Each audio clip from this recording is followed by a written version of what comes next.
Yeah, hello everyone. Yeah, again, I'm Woosuk. I'm a PhD student at UC Berkeley. Today I'll be speaking about the diverse hardware support in vLLM with a particular focus on AMD GPUs and Google TPUs. Before we go on, I like to say that I like to highlight that today I won't cover all the technical details, all the subtleties in supporting these diverse hardware, but I will just rather give a high-level introduction of vLLM's strategy on diverse hardware support, and also what it looks like to use this hardware on vLLM. So yeah, even if you don't have any background on these hardware, it's totally okay. But at the same time, if you are very familiar with this hardware, then you might not find this talk interesting. So yeah, let me give you more a background and just how it feels like in using this hardware on vLLM. Okay, yeah, and also before we talk about these, let's think briefly about why we do care about these diverse hardware chips. I think there are three fundamental reasons for this. The primary thing is cost efficiency. Basically, the many AI chips, basically non-NVIDIA chips, are designed and manufactured to be more cost efficient than NVIDIA GPUs, obviously because otherwise people would not use them, right? Yeah, and these hardware vendors are have to make their chips cost efficient and have to make it cost efficient. Even by cutting their margin and providing higher discounts. So as a user's perspective, you should be able to expect higher cost efficiency by using these diverse AI chips. Another important reason is availability. While I think this is getting better recently for the recent several months, but still, securing a sizable cluster like H100, A100 cluster on cloud or on your data center is not very easy. Having more diverse AI chips as your options will help you secure more chips and compute. Even if many of NVIDIA chips are not available. And yeah, similarly, if you're doing business, one important thing you have to consider is minimizing your risk, especially minimizing your vendor lock-in. So basically, to make sure your business or your research are not locked or constrained by this by how many chips you can secure. Yeah, with this in mind, vLLM currently supports 7 different types of hardware. We basically support we support GPUs from 3 different vendors: NVIDIA, AMD, and Intel. We also support server class CPU, like Intel, AMD Xeon, for example, Intel Xeon processor CPUs. And in addition to that, we support this custom AI chips like AWS Inferentia Trainium, Google TPU, and Intel Gaudi, which will be added to vLLM very, very soon. So these are actually pretty much all available options from the major players in the US. And so, yeah, if you think about deploying a sizable AI model in the data center or in the cloud, then these will be pretty much all the options you might consider at the moment. And vLLM is supporting some of the hardwares, but definitely the NVIDIA GPU is our primary target at the moment. But other GPUs are also actively developing and being actively developed with collaboration with the hardware vendors. And okay, yeah, that's pretty much it. And yeah, one important strategy in vLLM to support this hardware is basically provide the same user API. So regardless of the hardware backend you choose, vLLM will try to provide the same user API so that you don't have to change your user code basically. So as you might know, vLLM provides 2 different types of APIs to the end user. One is one is an OpenAI API server that can be used for online serving. And another is a Python interface for offline batch inference. For both cases, you actually don't have to change your highly likely you don't actually have to change your API. You don't have to change your code. You can actually run the vLLM as if you are running NVIDIA GPUs. Basically there's no like special arguments needed for like for the general cases. In reality, there are indeed we do have vLLM does have some like special environment variables that are meaningful only for specific backends, but like those are like we are trying to like abstracting it out and eliminating that at the end of the day to achieve this goal of having the same user API for all the hardware backends. So the TLDR is once you get your vLLM installed for these different hardware, then your user API should be the same. Your user experience also should be the same at the end of the day. Okay, how does vLLM support this case? So like, this is a very simplistic view of the overall system architecture, where we basically have an executor worker interface to abstract out any like hardware specific, backend specific code. So like in vLLM, we have an LLM engine, which is actually the core of the system, and the previous APIs, the end user APIs, the LLM class for offline inference and OpenAI API server for online serving, kind of like is built on top of this LLM engine. And this LLM engine contains a lot of system components such as like scheduler, tokenizer, memory manager, and also the models. And these parts are pretty much shared by different hardware backends, where we have abstraction for called executor and workers.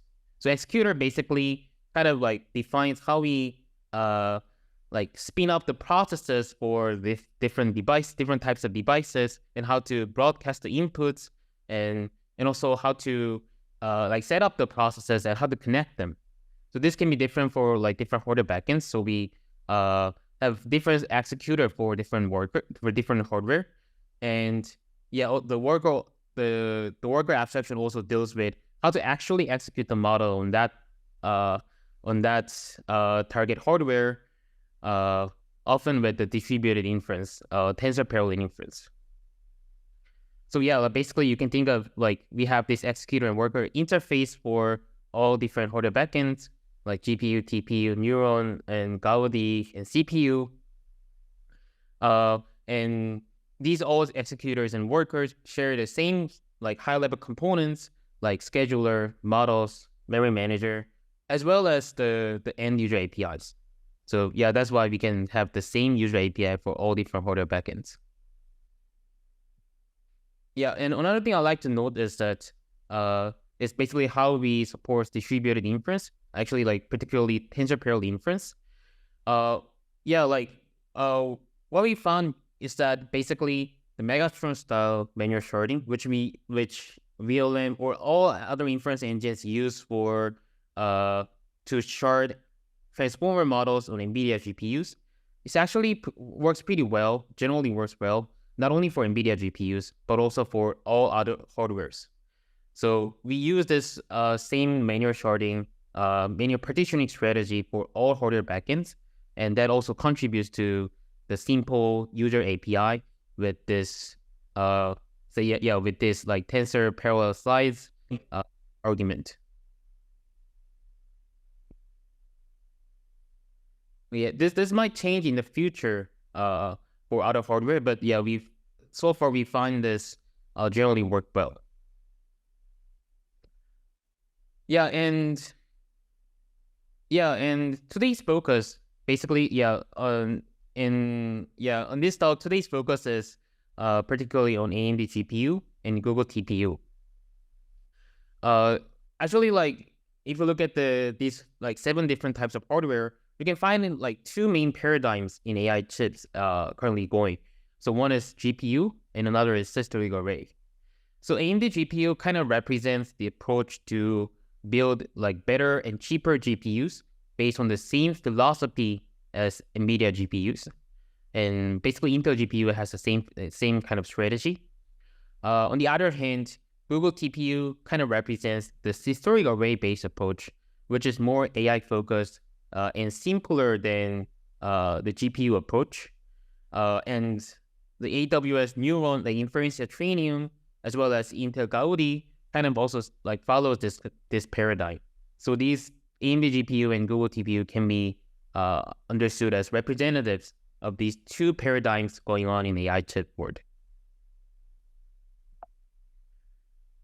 All right. Yeah, let's talk first about the AMD GPU. So on AMD, the MI300X GPU is the latest generation and the main GPU that AMD promotes, AMD pushes. Yeah, and it's actually have a very interesting hardware spec. If you compare with like H100, then it's actually kind of like have higher peak performance for almost every single dimension, like including flops, HBM size, and HBM bandwidth. So yeah, like it also supports FP8 with like 2x acceleration, just like H100 GPU. And especially like one thing I like to highlight is the HBM size.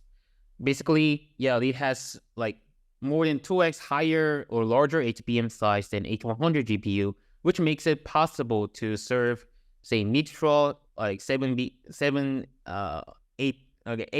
model and Llama 17B model on a single GPU without quantization. So yeah, which is not actually possible for H100 without quantization or without like tensor parallelism. And also, like if you think about this node that has 8 GPUs in it, then you can actually serve Llama 4 or 5B model without quantization with a single node. So yeah, this can be like huge benefit, especially in terms of cost efficiency, because you can avoid the overhead of communication between the GPUs or like between the nodes. So yeah, this yeah, like and besides that, like it has generally higher like HBM bandwidth as well. So even if you run the same model with the same number of GPU, you might be able to get higher performance depending on your model and optimizations. Okay, how can you run PyTorch on these AMD GPUs? It's actually surprisingly simple. You can just do two steps. First, instead of like pip install torch, you have to actually download the RockN version of PyTorch. Basically, yeah, if you go to the PyTorch webpage, then you can find that actually like PyTorch also officially provides a PyPyFuel for the RockN version of PyTorch. Install it, and then you can run your PyTorch program without any code change. So like yeah, this is actually very like a fancy thing on about the AMD's approach, where basically you can run your PyTorch program like written for NVIDIA GPUs without any change. We can run it on AMD GPUs without any code change. So basically, like like in your PyTorch program, you may have a lot of like CUDA things hard coded, right? Like for example, in the example here, the A is a tensor, a CUDA tensor, and B is also CUDA tensor, and you're doing operation on between these GPU tensor, CUDA tensors. And this actually just like works transparently on AMD GPUs as well. Basically, you don't have to change the CUDA, the hard-coded CUDA, when you program on AMD. It just seamlessly supported and works as if you're running it on NVIDIA GPUs. Also, like you may also have a lot of like torch.CUDA. You may also use a lot of like torch.CUDA APIs, and most of them are also like supported on AMD GPUs. So highly likely you don't have to change your PyTorch program at all when you want to run the program on AMD GPUs. Yeah, like the reason why this is possible is because AMD has a pretty solid software stack that's basically it has all the counterparts of important libraries in NVIDIA world, NVIDIA CUDA ecosystem. So like it has kernel language called heap, which is like comparable to, which is a kind of counterpart of CUDA. It also has gem library, communication library, primitives, and management library, which have pretty similar like APIs or like functionalities as like CUDA software stack. So yeah, and these are the software stack that from which PyTorch is built. So that's why like in using PyTorch, you will be able to seamlessly use AMD GPUs without any code change. So yeah, like basically that's pretty like have all the counterparts for important libraries in CUDA. Okay, but another like critical question is how to write kernels for AMD GPUs. If you're not like if running PyTorch isn't enough for you, then now you have to deal with the differences, the hardware and software differences between the NVIDIA and AMD GPUs. Yeah, like basically, one good thing about this, one like another good aspect of AMD software stack is that even for the CUDA kernels, you can actually automatically convert it to heap kernels that can run on AMD GPUs if your CUDA kernels are simple. So yeah, like AMD provides a simple converter that can convert this CUDA kernel to heap, and you can recompile it and run it on AMD GPU. However, if your CUDA kernels are kind of pretty complex, then they're not portable. You have to rewrite them from scratch into heap kernel. This, by complex, I mean if your kernel includes, say, tensor core instructions or asynchronous copies or like any inline PTX, then highly likely your kernels will not be portable and you have to rewrite them.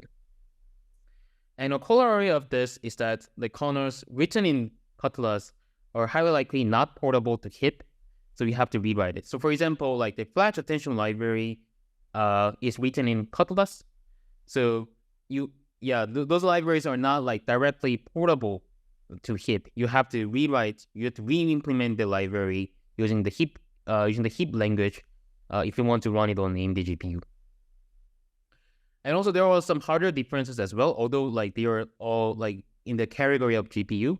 For example, the WAP size, shared memory size, register size, etc. are all different on AMD GPUs. So even if you have a same kernel, you may have to tune it differently from NVIDIA GPUs because of this different resource constraints. So like TLDR is like if you run your PyTorch, then probably you'll be okay. You don't have to know much about AMD GPUs. Everything will runs kind of transparently and quite seamlessly. But if you want to write the kernels, if you go deep, then you may have some trouble. You may have to you may have to familiarize yourself with AMD world and rewrite many things. Especially the most performant kernels in CUDA world. And yeah, one kind of interesting directions happening here is like Triton, right? Triton kernels are unfortunately Triton kernels are mostly portable between these NVIDIA and AMD GPUs. So if you write your kernels in Triton, then it's pretty easy to port it to AMD GPUs. And the key challenge here is like whether the Triton's performance matches the hand-optimized CUDA. And I think this is still a lot of interesting things going on here. So, and in vLLM, basically we have some Triton kernels that are also like portable to AMD, but we do also have a lot of CUDA kernels that have to be rewritten for AMD. So yeah, this is like an interesting direction. And if Triton gets more popularity and get more usage, then this porting process will be much easier. Well, if that's not the case, we will still have to rewrite many things for AMD GPUs. Okay, yeah, finally, like, vLLM on AMD GPUs. vLLM, we have a pretty good partnership with AMD. So vLLM is AMD's go-to solution in LLM inference. And we will also be featured in the MI200X launch event. Yeah, like, and also, yeah, here I also want to shout out to AMD engineers. Basically, vLLM's AMD GPU backend has been mostly developed and contributed by the AMD engineers. They are still working very actively on it, and uh, working very actively on it, and we are also like collaborating very actively with it to get more recent features shipped to the vLLM. And this is like the overview of the AMD support. So one thing I like to note here is that basically we currently have like 2 repos for AMD GPU backend. One is the vLLM main repo, and another is like AMD's vLLM fork. And unfortunately, like currently, like the AMD's fork has more recent features, has more optimizations than the vLLM main repo. We are in the process of off-streaming it to vLLM. So like if you want to see the best performance, then you'll probably have to go to AMD's fork and follow the instructions there. But like we believe this can be most of these optimizations and new features can be upstreamed to vLLM in the near future. Okay, that being said, this is basically how vLLM systematically supports these 2 different types of GPUs. And the TLDR here is all the Python parts are shared between NVIDIA and AMD GPUs.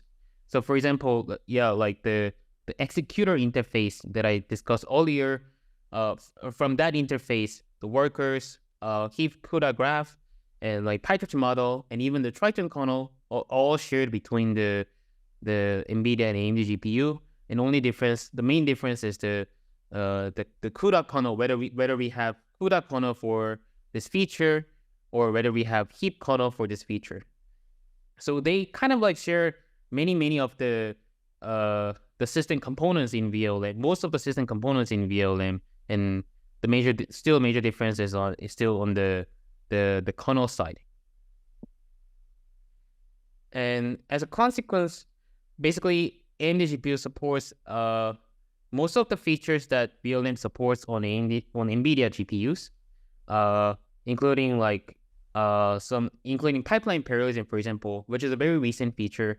It's already supported on AMD GPU, and yeah, like many other things like FP8 quantization, which is actually pretty new in AMD, and like multi-ROA serving. These are also pretty much supported on AMD GPU.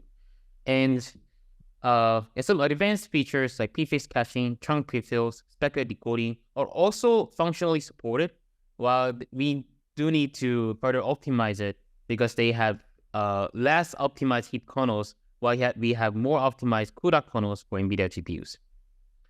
Yeah, and some other optimizations are also going on, like custom reduced kernel, and AWQ quantization, and so on and so forth. Yeah, about the performance, yeah, this is I brought this from one of the AMD's official slides, and here basically, yeah, like here basically the main thing is if you compare like the same MI300X and H100 with the same number of GPUs, you might be able to get like higher performance because in terms of the hardware spec, yeah, if you actually go, like in terms of the hardware spec, like HBM bandwidth, HBM size, and also the peak hardware flops, they like MI300 has like clearly higher numbers, higher specs than H100. So you probably will be able to get the higher performance, like on like if you use like the same 8 GPUs for 70B or like 1 GPU for like 7B model. Okay, like we are on the process of doing more benchmarking and providing more numbers to the public. Okay, let's talk about TPU. I think like from practitioner's perspective, you can also think TPU as a kind of GPU, but with more practical constraints. But let's first look at the spec. So this table is a bit difficult to parse. So let me go step by step. So like for the latest generation, there are like two types of TPUs, TPU B5E and B5P, where E stands for efficiency and P stands for performance. And yeah, my understanding is that the B5E is kind of comparable to the L4 GPU, while B5P is kind of comparable to H100 GPU. And yeah, like if you look at the spec, one interesting fact is that like B5E has kind of much higher HBM bandwidth than L4 GPU, while their like kind of hourly price is pretty much similar. So like yeah, here basically the HBM bandwidth is like 2.6, 2.7x than L4 GPU. Also like B5E has higher flops than the L4 GPU, like 60% higher flops than L4. Speaking of B5P and H100, the B5P has like roughly 50% of the flops, but it's actually much cheaper than H100 GPU if you use them in the Google Cloud. Although they have like similar HBM size and HBM bandwidth. So the TLDR here is, depending on your workload, this TPU B5E and B5P can be much more cost efficient because yeah, they have like either higher HBM bandwidth with the same price, or similar HBM bandwidth with the same with 2 to 3x lower price. So yeah, TPUs can be pretty much cost-effective option compared to the NVIDIA GPUs. And another thing I like to highlight here is basically B5E and B5P do not have accelerated support for FP8. These TPUs do support FP8, but basically without any acceleration. The performance will be pretty much similar to bFlow 16. So if you want to quantize the model, then you have to use it 8 if you want to get the actual speed up in computation. Okay, then how can I run my PyTorch program on TPUs? This is actually not very clear, not very obvious compared to when using the AMD GPU. So yeah, basically there are two ways to use TPU. Actually 3 ways, like PyTorch, JAX, and TensorFlow. But yeah, I think TensorFlow is not used by majority of people anymore. So yeah, I will focus on PyTorch and JAX. So yeah, like the TLDR. So the conclusion here is there is a software called PyTorch XLA that kind of bridges this between the PyTorch and XLA. So like when your PyTorch program will be translated to XLA graph through PyTorch XLA, and this XLA graph will be compiled by XLA compiler to produce the executable that can run on TPU. And if you go to the JAX route, then yeah, you have to rewrite your PyTorch program to JAX. But like the JAX compiler will handle this conversion from the model to XLA graph. So like the PyTorch XLA and JAX are kind of the front end, while the XLA and TPU are the actual backends. So yeah, one thing I like to highlight is that because of this architecture, so at the end of the day, like PyTorch XLA and JAX will execute the same XLA graphs if you do things right, and we'll have largely the same performance.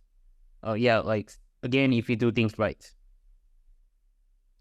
And the actual code, this is like a simplified code snippet for this conversion process.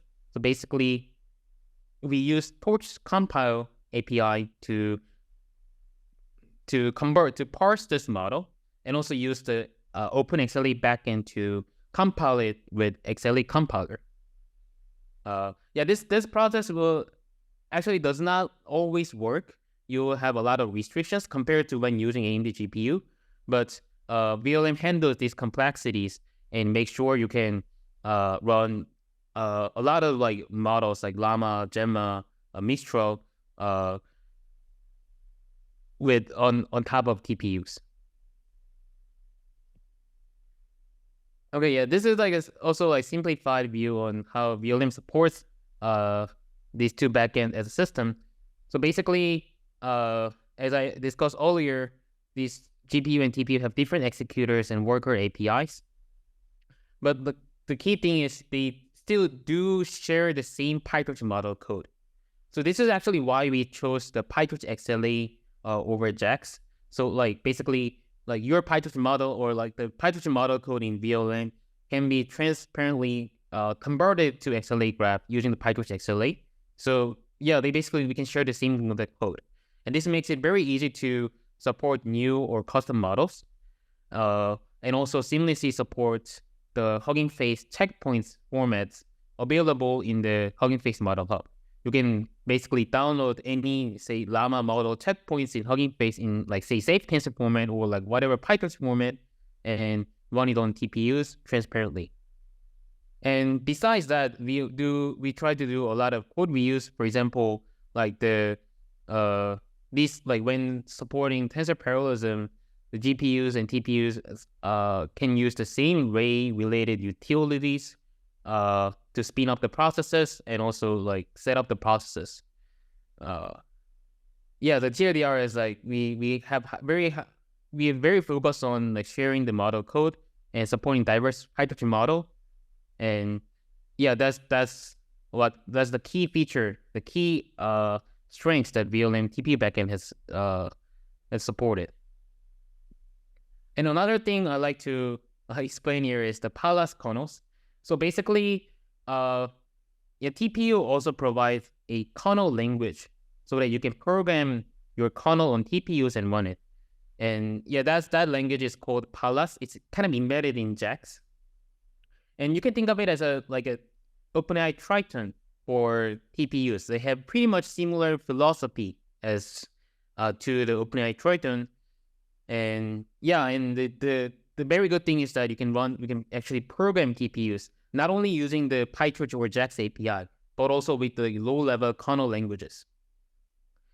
And on top of that, JAX repository also provides several useful TPU Palas kernels. They've implemented this reference implementations of many important kernels, including page attention, flash attention, group jam, and some communication kernels, so on and so forth.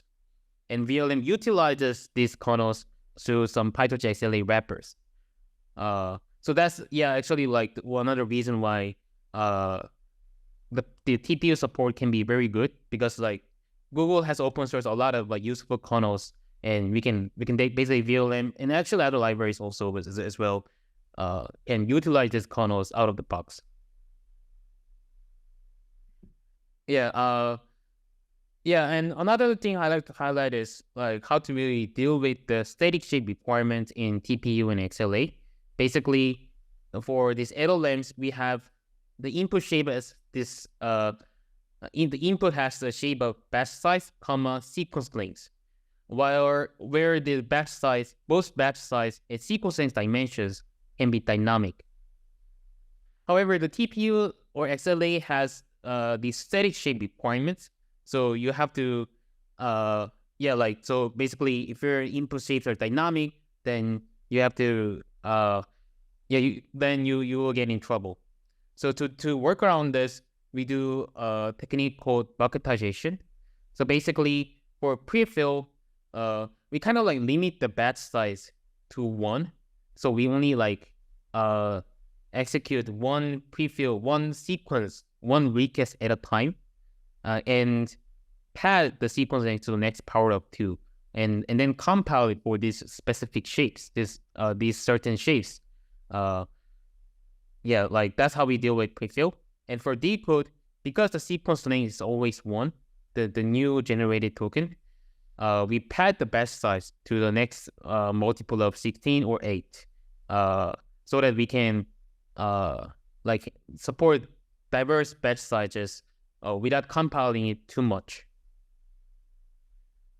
Yeah, this is like another like key difference from the GPU backend, where you can do run PyTorch in eager mode and deal with all the dynamic chains pretty naturally. While we here in TPU, we do a lot of bucketization to get around the static shape requirement.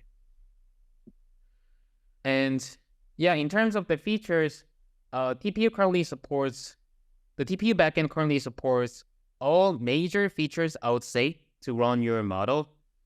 While there are some advanced features are still work in progress. For example, the MOE, intake quantization, single and multi-host tensor parallel inference are already supported, while like prefix caching, FP8 quantization, chunk prefills are kind of like work in progress. We actually actively collaborate with like PyTorch XLA and the JAX and TPU teams to get this delivered into vLLM. Okay, a piece of performance benchmark results on basically, I think this is like kind of pretty early results on TPU. It's actually a bit promising. So yeah, if you basically like run a small model on L4 GPU and TPV5E, then you can actually get pretty much good speed up, like much lower latency, because the TPV5E has much higher bandwidth. Okay, yeah, for example, here, basically L4 has 300 gigabytes of like GDDR bandwidth actually, while the B5B has like roughly 800 gigabytes per second HBM bandwidth. So yeah, naturally, like you'll see much lower latency on B5B. And also like if you compare H100 versus 8 B5B chips, then you can also see some like latency reduction there, because yeah, also like again B5B, like if you use 8 B5B chips, then you will get like higher aggregate HBM bandwidth compared to using one H100. So while like on GCP, their prices are pretty much similar. So yeah, like I think this is an early result, preliminary result that shows the TPUs can be also pretty cost-efficient solution to LM inference, and we also plan to share more benchmark results and profiling results as well to push this forward. Okay, yeah, that's actually pretty much it on my end. Yeah, I think sorry, I think I talked too much. But yeah, I'll be happy to answer questions. Yeah, I think that was great. There was like a lot of questions in the chat while you were talking, and I was covering a few of them, and I think maybe some that would be good for you to directly answer is like, it's a question on if TPUs support multi-host inferencing. I saw you had a PR for this for TP. Is there a support for like pipeline parallelism as well, or does that? Okay, that's a great question. So, yes, it does support multi-host tensor parallelism. Yeah, like, but not pipeline parallelism. Basically, on TPU, you actually have there's actually a concept of like pod and pod slice. Basically, in GCP you can get a bunch of hosts that are strongly connected with a fast interconnect. So actually, you don't have to you don't have to use pipeline parallelism here. You can just use tensor parallelism to shard your model, and that is currently supported on vLLM. Nice. Okay, that makes a lot of sense. It's amazing how well that works on Google infrastructure. I think like maybe we could go through some of the questions asked ahead of time and just go through those, and there's definitely more questions coming in, but so I think the first one is like, where can you get performance data? Do we submit to any benchmarks? So there's actually I'll send a link to it. There's a new like performance dashboard that vLLM hosts, and this is where I shared the throughput improvements that we've had over the past few weeks, perf.vlm.ai. And there you can see some of the per commit sort of improvements that we have on a variety of scenarios and hardware. It's pretty like opinionated. I think like definitely the vLLM project could do more to show like performance scaling, especially across a variety of quantization formats or like chunked prefill on or off. But I also think part of this is the complexity of like making your own LLM service and like figuring out the right configurations of all the different features. But yeah, I don't know. Definitely something to consider moving forward. There's a question on, is vLLM supported on RedHat for ONNX or GGUF? Definitely, I think ONNX isn't supported at all. We have recently added support for GGUF from community contribution. I've been shepherding this. This is from Isotropy. And it should be in this next release. I believe we'll have tensor parallelism support as well. So that'll look forward to that on the new release. I don't know about RedHat Linux in general. If the base vLLM runs, it should work. There's a question on out-of-tree integration with vLLM and hosting a private model. There's an RFC, I believe, for out-of-tree integration. Kai Chow has been working a lot on this, making it easy for a plugin system. I think there's currently like decent support for registering a new model, but if he's also working on registering like new schedulers or maybe even new hardware backends. So I think I would just search in the code base or like rather the issues and pull requests of it for the plugin system, and you'll find something there. Does AMD support LoRA and Prompt Adapters? Woosuk can probably answer this better, but I'm pretty sure LoRA, like batch LoRA, should be supported now that we've moved to Triton as the backend for the multi-LoRa away from the Punica CUDA kernels. I'm not sure about prompt adapters. I think that's like a pretty new feature. I've seen a PR from it. I'm not sure if it's been landed yet or what the implementation is. I'm not sure. Actually, I have to check. But definitely, look through the PRs and see what's going there, and leave comments on PRs. Even if they've already landed or merged, you can leave comments there and get a bit of direction or see if it's like alive. Because there's a lot of contributors and GitHub notifications are a good way to get people. The question on vLLM's roadmap for supporting FP8 KV cache. We already have pretty good support for this, both on GPU or both on NVIDIA and AMD GPUs. Currently, it's basically just for storage improvements. So basically for storing and retrieving the KV cache, it's stored as FP8. We don't have any fusion with attention to actually see sort of like performance benefits, making like decode faster. This is because of sort of lack of support in the attention backends, but this will be added soon based on support from Flash Infer and Flash Attention 3 with sort of the FP8 attention kernels. If you want support on FP8 KV cache on other platforms, open an issue. I'm not sure. Is this supported on TPU? Probably not. Not really, not yet. Yeah. It could be. I think we've talked about like currently it's pretty tied with the attention backends that we have now, but definitely for like the memory savings thing that we have now, not looking for decode performance boosts.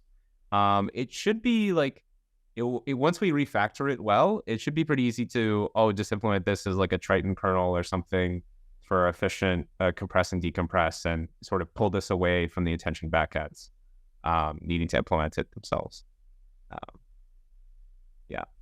There's a lot of questions piling up, and we're close to the end of the hour.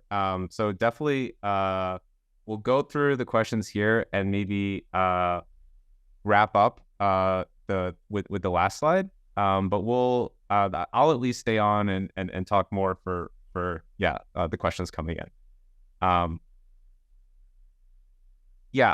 think like on this, on MI300X, I don't know if you've run this yourself, Woosuk, but we recently collaborated with the AMD team, and they've added support in the FP8 backend for running on AMD on the ROCm backend.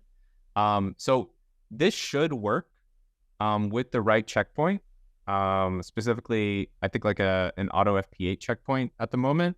We'll add support for the compressed tensors backend upcoming, but it should run if you get the right checkpoint loaded in on the sort of nightly of vLLM. Obviously, as you've seen from this presentation from Woosuk, vLLM it can run on a TPU for inference. There's no problem there, but more features to come. And then towards the integration of non-GPU accelerators without page attention, I think there's definitely like some calls for like NPUs that like people want to contribute, and of course like we have support for like x86 CPUs, and even like PowerPC CPUs have a bit of support now. So I think like this can definitely expand to Apple Silicon or NPUs. It's just a matter of contributing support and level of demand with it. As you can probably tell from some of the great architecture Woosuk has come up with, like it's pretty separable in terms of adding like new backends, and basically as long as an accelerator can support PyTorch, it should be able to be supported by vLLM. Like I think that's sort of like the key factor of vLLM, using PyTorch as like the common front end.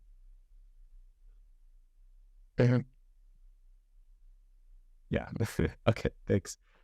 So like just on closing out, thank you all for attending. We'll stay a bit further to answer some of the other questions. But vLLM is an open source project. Please keep asking questions, opening issues, and especially contribute to vLLM. If it's great to be a part of open source. You can look for some of the good first issue tags that we have labeled on our issue queue.